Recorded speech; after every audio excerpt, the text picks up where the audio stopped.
Mangwanani akanaka muri yeZimbabwe tinokuchingamidzai zvekare kune chimwe chirongwa pano paZim Facebook Secrets and Confessions. Tadzoka zvekare nemamwe mamessages. Tisati tapinda mumamessages edu atadzoka takakubatirai pane kamwe ka-application ako kandanga ndiri kugadzira. I was hoping kuti I was going to publish it muna end of July, so I will see kana ndikakwanisa kukasika kupublisha ka-application ikako. Ndainge ndakagadzira ka-application akandichiti tinotanga tafocusa pavanhu vanenge vari single and searching. So pane zvimwe zvekare zvandazofunga kuti ndinge ndichizoedha paka-application ikako. So tichatanga nevanenge vaine mafoni maAndroid, then after that tova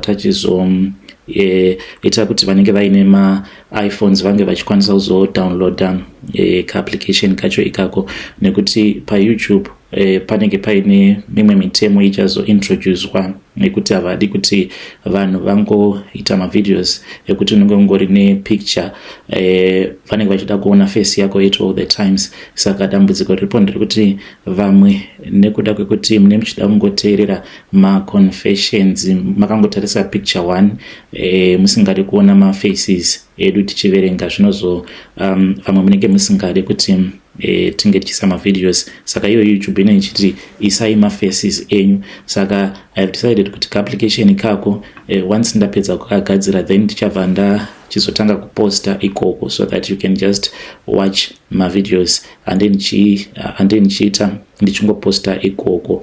Rekedzai tibva tapinda mumamessages edu atadzoka takakubatirai. Message yedu yekutanga yakamira sekudai so: hanzi makadi zvenyu mukoma, ndinokumbirawo kuti munge muchindiposterawo nyaya yangu makaviga chitupa changu. Ininiwo ndiri murume uye zvekare ndine makore 43 years ekuberekwa. Ndauyawo pano ndiine confession yangu iyo yandiinayo.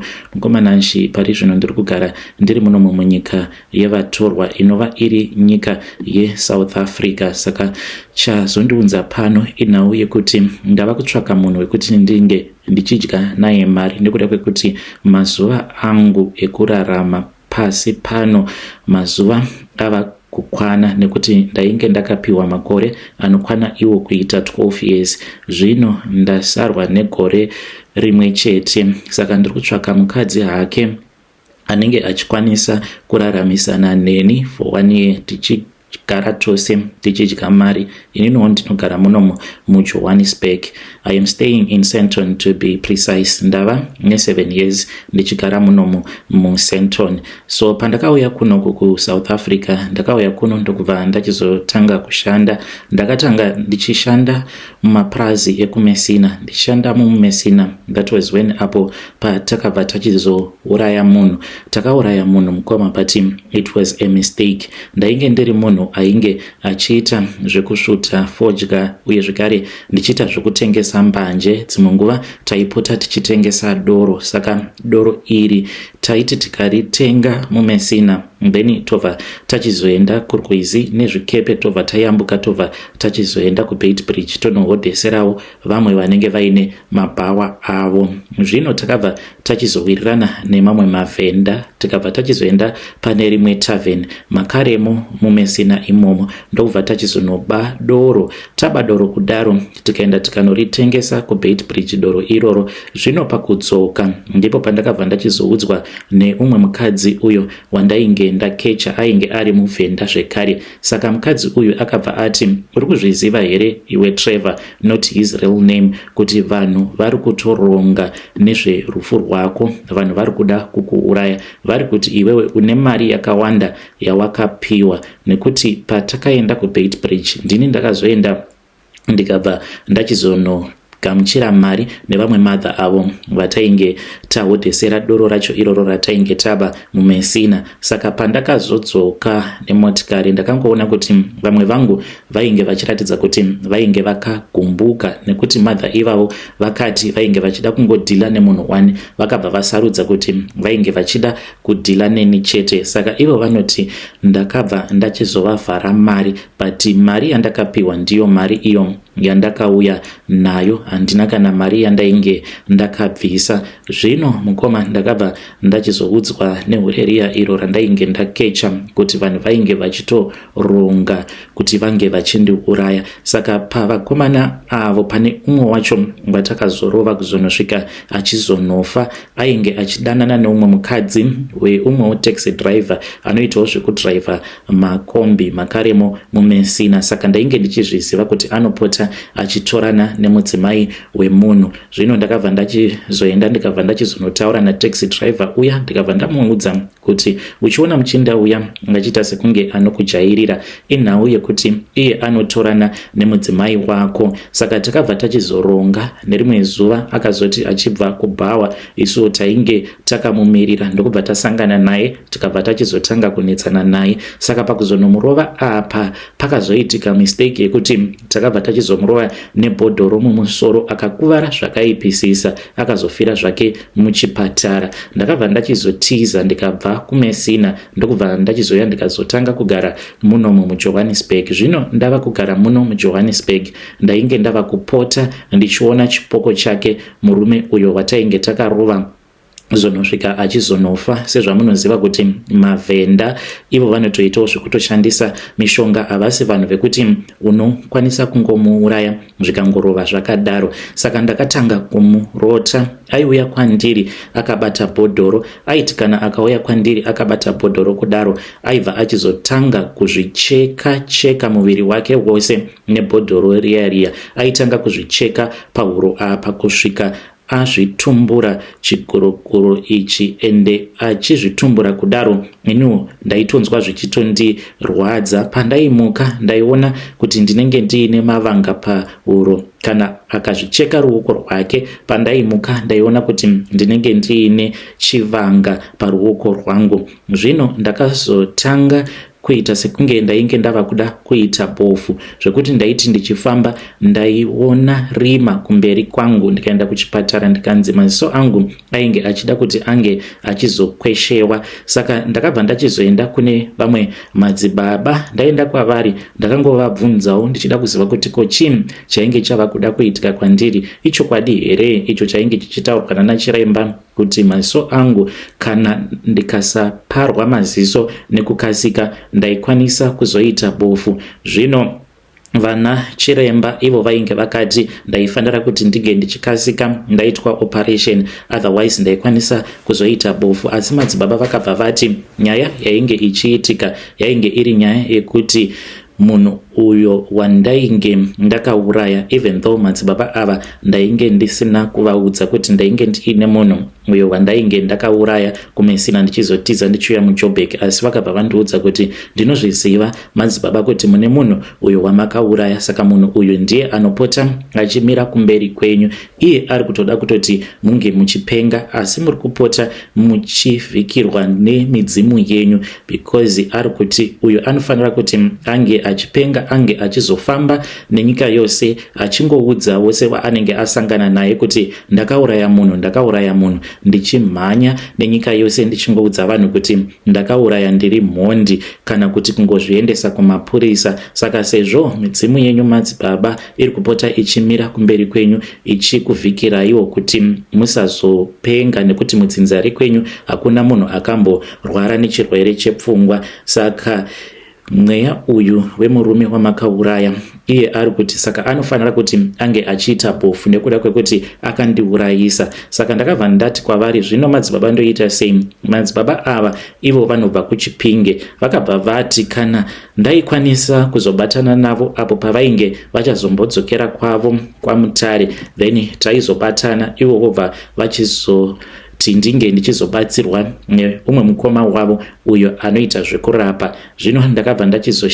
ndakashanda ndikaunganidza mari nemari yavainge vachida, nekuti vakati handikwanise kuti ndige ndichizoenda nemi mahara madzibaba. Ndokubva tachizoenda tose takambonogara maMutare, then ndokubva tachizodarikira tikabva tachizoenda kuChipinge. Tasvika kuChipinge kuya ndipo pandakabva ndachizopinzwa muMatare. Ndapinzwa muMatare ndikaudzwa kuti painge patori nemweya wengozi uyo wainge uchinditeverera. Mweya uyu wainge uchida kuti ndinge ndichipenga, asi kana taikwanisa kutsipika mweya wemurume iye uyo wandakauraya. Saka ndakabva ndachizopiwa bhodhoro. Ndakanzi bhodhoro iri ndaifanira kuti ndinge ndichizoti kana ndadzoka kuJoni ndobva ndaenda pamba pavo uri usiku, ndobva ndatsvaka pekuti ndinoricherera muyadhi mavo ndikaita saizvozvo. Zvino bhodhoro iri rakazoti raputika kudaro yakabva yachizonoita sekunge yainge yava go back to sender. Ndakangofonerwa zvichinzi amai kumusha vangodona vakafa. Ndakadzokera kumusha ndokubva tachizoviga amai. Taviga amai ndakadzoka kuno kuJoni ndikabva ndachizotanga kuona zvipoko zvevanhu vaviri. Chipoko chekutanga chemurume uya wandakauraya, zvekare nechipoko chaamai vangu. After that ndakadzokera zvekare kuChipinge kuya ndikanovaudza sekuru vaya vekundibatsira kuti izvi ndo zvainge zvichiitika kwandiri. Sekuru vakabva vati yainge isiri nyaya.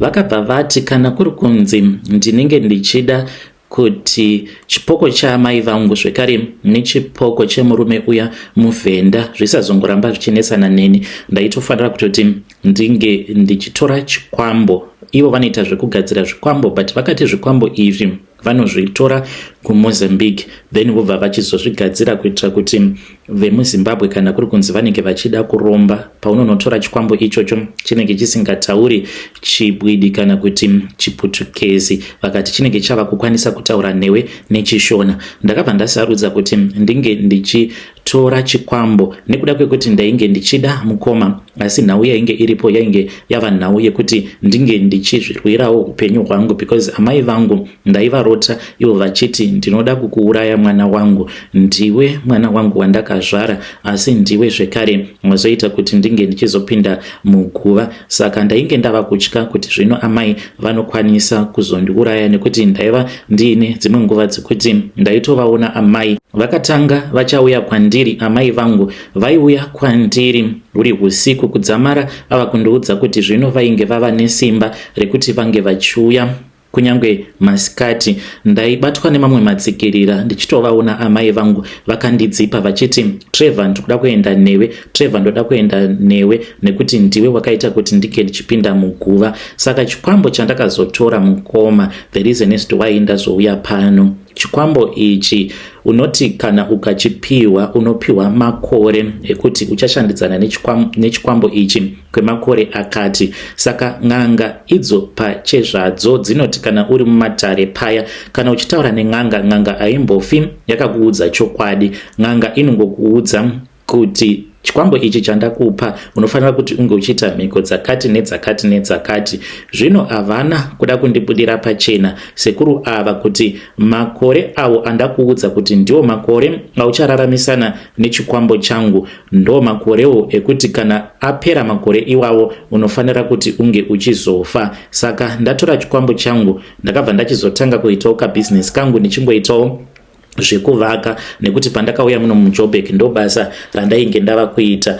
Nerimwe zuva mukomanachi ndakangofonerwa nomumwe murungu andakamboshandira. Murungu uyu akabva andiudza kuti ainge achirwara ende ainge asinganzwi zvakanaka. Zvino painge paine imwe imba iyo yavainge vachirenovata, saka ainge achida kuti ange achindipa a subcontract so that ndinge ndichipedzisa basa racho iroro. Ndaenda kuya murungu uya kwava kubva achizofa apa basa tainge tisati tapedza. Ndakabva ndachizotaurirana nemuridzi weimba iyoyo ndokubva tawirirana, pakabuda mari yakawanda. Kubva ipapo ndakabva ndarejista kambani yangu ndokubva ndachizotanga kushanda ndichiwana macontracts akasiyana siyana.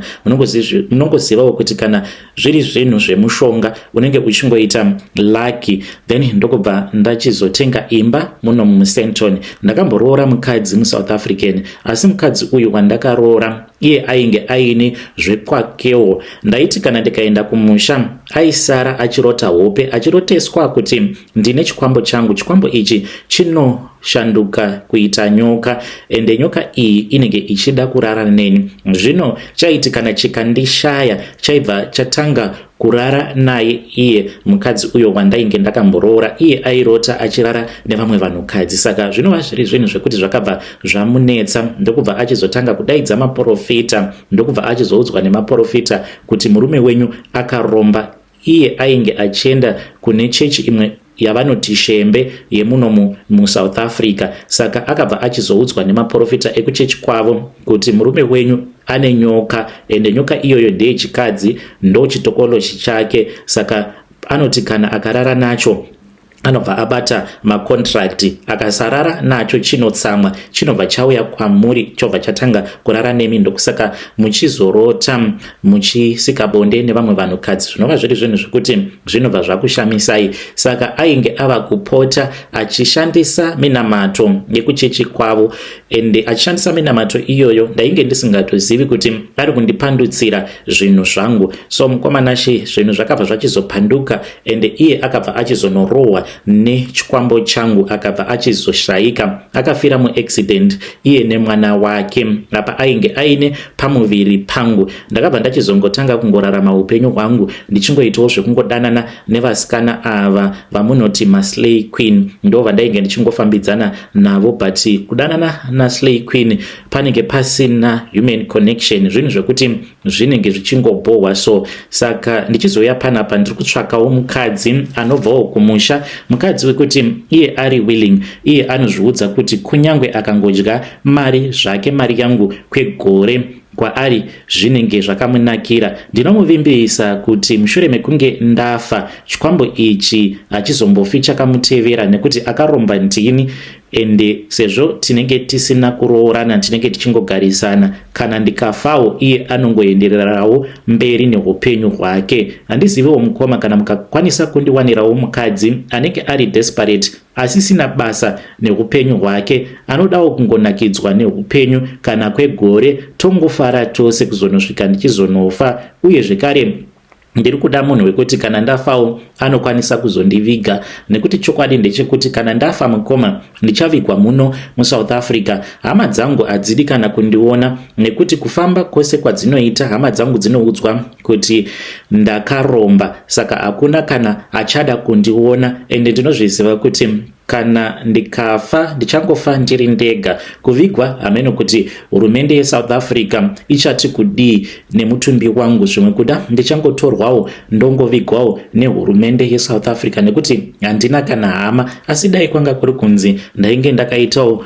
mwana nemuSouth African wandainge ndakaroora, zvimwe kuda dai nhumbu iyoyo yainge yakatakurwa nemukadzi wangu muSouth African, dai kwanga kuri kunzi yakazozvarwa nhumbu iyoyo, mwana uyu angadai ava kuma 5 or 6 years. Saka mwana ndiye aikwanisa kuzondiviga zvake, achiviga baba vake. Zvino chinondirwadza ndechekuti handinawo achakwanisa kundiviga. Handizivi kana ariko hake ari willing enough, anoda kungoenjoyawo mari. Ndinokwanisa kumuitira zvose zvaanenge achinzwa kuda, asi mari yandinenge ndichimupa inofanira kuti inge ichiperera kumafaro. Haisi mari yekuti anokwanisa kuzoronga nayo, imari yekuti tichangoidya ichiperera kumafaro, tichangoenda kumavhakation kwegore rose, kana achida kunyange kugara muhotera kwegore rose. Ndine mari yekuti ndinokwanisa kuzozviita, but yangu mari haisi yekuti anokwanisa kuzoronga nayo kuti ndikuda kuzovaka musha kana kutenga stand. Aiwa, mari yangu haikwanisi kuita izvozvo. Muri yeZimbabwe ndo message iyo yandakatumidzirwa ichibva kuna mukoma vedu avo. Ngatizamei kuti tinge tichitaura navo mukoma vedu ava mucomment section. Strange things indeed they do happen in this world. Zvakangoma hazvo veduwe. Rekedzai tibva taenda panyedu inotevera. Nyedu inotevera yakamira sekudai so. Hanzi makadi zvenyu mukoma, ndinokumbirawo kuti muge muchindiposterawo nyaya yangu makaviga uchitupa changu. Ininiwo ndauya pano ndiine confession yangu iyo yandiinayo. Ndiri mudzimai uye zvekare ndine makore 30 years ekuberekwa. Chandiunza pano inhau yekuti mukoma, ininiwo ndakaita mwana nehanzvadzi yangu. Zvakangoitikawo mukoma, tikatanga kuita mafeelings for each other, ndokubva ndaita mwana nehanzvadzi yangu. Ndaona kuti ndainge ndava nepamuviri kudaro, ndakabva ndachizoenda kumukomana wangu anova ari uyo akazova murume wangu, ndikamuudza kuti ndainge ndabatira pamuviri. Akabva anditora, uye zvekare amai vake vainge vachindifarira, hama dzake dzose dzinondifarira, but mwana uyu wekutanga haasi wemurume wangu, mwana uyu ndewe brother yangu. saka chakaitika mukoma kuzonosvika tichizotanga kurara tose tainge tichingogara tiri vaviri. Amai vangu ivo vaitawo zvekufamba vachitengesa vachinonohodha kunana Botswana, vaitoya kunyangwe kuno kunana South Africa vachihodha. Saka nguva zhinji taingogara tiri vaviri. Saka nerimwe zuva takangoti tiri mumachira tikabva tangombundikirana, ndopa zvakatangira ipapo. Please, ndinodawo kuti mhuri yeZimbabwe inge ichindibatsira. Zvakaitika apo pandainge ndichiri musikana wechidiki, ndainge ndichiri ne15 years pazvakaitika. Mhuri yeZimbabwe ndo message iyo yandakatumidzirwa ichibva kuna vanzvadzi vedu. Hanzi ndakaitawo mwana nebrother yangu, then brother yavo yakabva yachizovaudza kuti chingoudza mukomana wako kuti you are pregnant for him. Pakaipa. Saka vari kuda kuziva kuti zvinova zvifambisa sei. Vaudza here murume wavo kuti ndo zvakaitika, uye zvekare vari kuti kana ndikaudza murume wangu, will he ever understand kuti zvinhu izvi zvakaitika not because tainge tichida but we were just experimenting sevana. Zvakangooma hazvo vedu we.